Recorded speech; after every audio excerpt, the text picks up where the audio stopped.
আজকে এই সংসদে দাঁড়িয়ে যারা জুলাইকে বলতেছে জুলাই অক্ষরে অক্ষরে পালন করবে, এই দুটা লোকও এই দেশে ছিল না এই আন্দোলনের সময়। একজন ছিলেন লন্ডনে আর একজন ছিলেন শিলংয়ে। সেই জন্য আমি বললাম কভু আসি বিষে দংশিনী যারে। আরে আপনি তো ছিলেনই না, আপনি দেখছেন, তা আপনি কিভাবে বুঝবেন এই ব্যথাটা? সেই জন্য আপনার কাছে মনে হয়েছে কি কনস্টিটিউশনটাই, এই সংবিধানটার জন্যই হয়তো আমরা লড়াই করছি, ওই জন্য আপনি আবার গোলায় ফেলছেন। 90 সালকে আপনি কি করছেন যে এই বিপ্লবের সাথে তুলনা করতে যাচ্ছেন। আমি মাঝে মাঝে ভাবি যে বিএনপির সৌভাগ্য যে আল্লাহ আমাকে সংসদে রাখেনি, কারণ কালকে যে মিথ্যাচার করা হলেন, মিথ্যাচারটা কি? উনি বললেন যে সংসদ কি সার্বভৌম, তারা যে কোনো আইন তৈরি করতে পারে। ভাই তাই যদি পারেন কালকে সুপ্রিম কোর্ট বন্ধ করে দেন, আমরা অন্য প্রফেশনে চলে যাই। এই কনস্টিটিউশনে বলা আছে আইন বৈধ না অবৈধ এটা দেখার একমাত্র ক্ষমতা কার? সুপ্রিম কোর্টের। আপনি উঠে বলতেছেন যে না, আমরা যা বলবো সেটাই আইন, সুপ্রিম কোর্টকে। অতএব পঞ্চদশ সংসদের কথা বলে বেগম খালেদা জিয়া, আল্লাহ ওনাকে বেহেশত নসিব করুক, এই সংবিধান ফেলে দেওয়ার কথা যে বললেন, ওনাদের কথা ছিল পঞ্চদশ সংশোধনীতে যেসব করা হয়েছে সেই কারণে সংবিধান ফেলে দিতে বলা হয়েছে। এখন সেই সংবিধান আমরাই কি করব? আমরাই অ্যামেন্ডমেন্ট করব। আমরা সংস্কার করব না, আমরা কি করব? অ্যামেন্ডমেন্ট করব। অ্যামেন্ডমেন্ট পরিবর্তন আর সংস্কারের মধ্যে একটু পার্থক্য আছে। আবার ওনারা আবার এই পরিবর্তনটা করতে চায় কি, একটা শরীর রাখবে, মাথা রাখবে না। মাথাহীন দেহের কোনো মূল্য আছে? মূল্য নাই। এই যে একটু আগে ভাই আসছিলেন আপনাদের সামনে দাঁড়ায়, ওনারা কেন গুম কমিশন কে কেন এই অধ্যাদেশকে বাদ দিতে চাচ্ছেন? তাহলে ওনাদের নিশ্চয়ই কোনো উদ্দেশ্য আছে, যে দাদারা ওনাদেরকে ক্ষমতায় বসাইছেন তারা হয়তো বলছেন তোমরা করো কি, গুম আরো গুম করতে হবে তো সামনে। ওই জন্যে মাননীয় স্বরাষ্ট্রমন্ত্রী বলছেন মবের নামে রাস্তায় নামতে দিব না। তাহলে একটার সাথে আর একটার সম্পর্ক দেখেন। এবার আমি আপনাদেরকে আর একটা দিকে নিয়ে যাই, সেটা হচ্ছে রাষ্ট্রের আমরা জনগণ এই সংবিধান অনুযায়ী মালিক।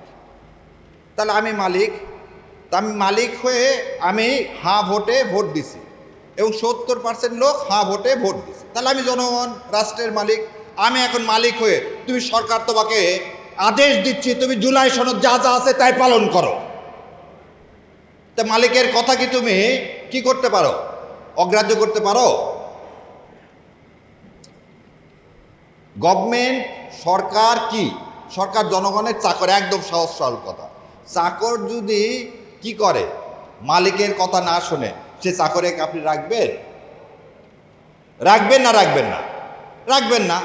তাহলে আজকে আপনি মাননীয় প্রধানমন্ত্রী, আপনি সরকার, আপনি হচ্ছে জনগণের সেবক, আপনি সেই সেবক হয়ে মালিকের কথা শুনতেছেন না। মালিক কিন্তু আপনাকে ফেলে দিবে, মালিক কিন্তু আপনাকে ফেলে দিবে। কেন ফেলে দিবে? চলে,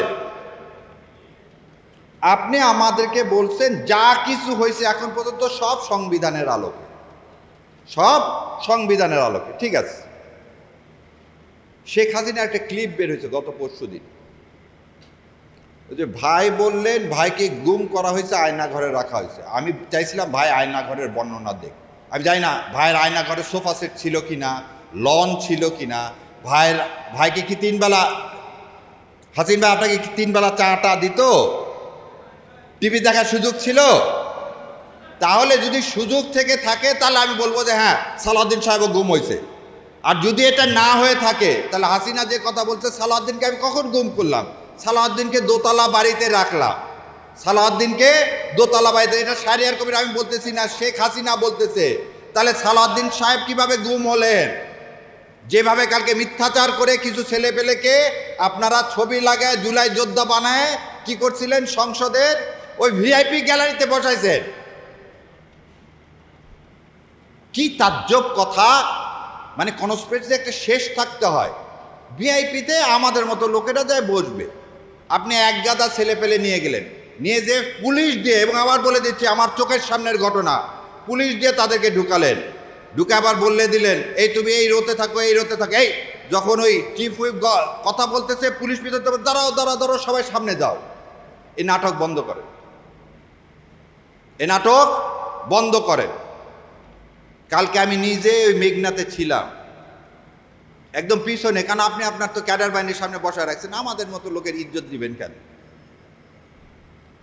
পৃথিবীর ইতিহাসে এটা বিরল, পৃথিবীর ইতিহাসে এটা বিরল। এবার আমি আপনাদেরকে একটা একটা করে কথা, কোন সংবিধানের কোন ধারার আন্দোলনে এই গণ আন্দোলন হলো?